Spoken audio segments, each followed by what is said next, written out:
Comme d'habitude, nous sommes venus aujourd'hui pour galvaniser notre équipe féminine qui demain va jouer un match important contre le Nigeria dans le cadre du dernier tour des éliminatoires à la prochaine CAN féminine au Cameroun. Je pense que c'est une échéance importante dans la marche en avant de cette équipe.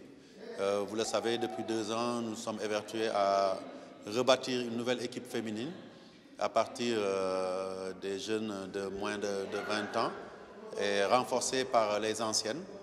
Cette équipe est en train de monter en puissance et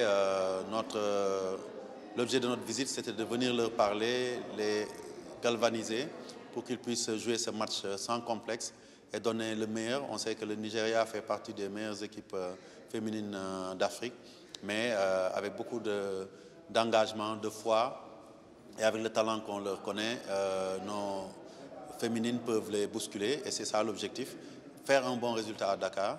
Et je pense que le message a été bien reçu. Mais après, derrière, aller mardi prochain, jouer crânement nos chances à Abuja.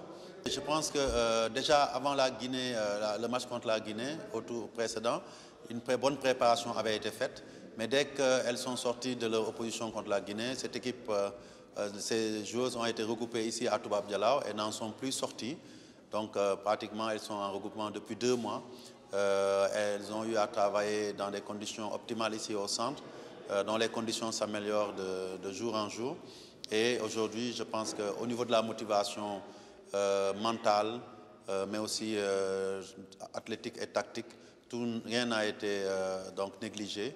Et nous espérons que ça va payer, même si nous savons qu'en face, il y aura une très grande opposition. Et aussi, il faut savoir aussi que nous avons décidé de les motiver. On leur a promis, en cas de victoire à Dakar, une prime exceptionnelle, quel que soit le résultat du match retour. Toujours par rapport à la préparation, il faut savoir aussi que d'ores et déjà, toutes les dispositions ont été prises pour la préparation du match retour. Les réservations d'hôtels ont été faites avec un représentant du football sénégalais qui vit au Nigeria, donc le président Babacar Ndiaye de l'ASC Teungueth.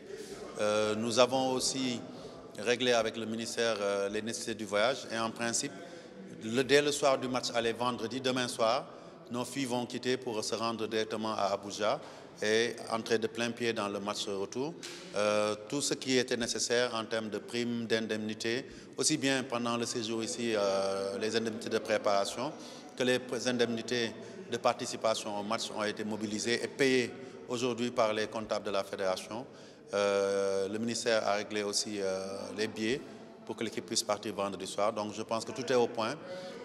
Comme on l'a dit, aujourd'hui, toutes nos équipes seront logées à la même enseigne quand il s'agira d'aller en Afrique, c'est-à-dire avoir de bonnes conditions de préparation, de voyage, de séjour à l'étranger. Et il en sera de même aussi pour les filles d'ici mardi prochain à Abuja.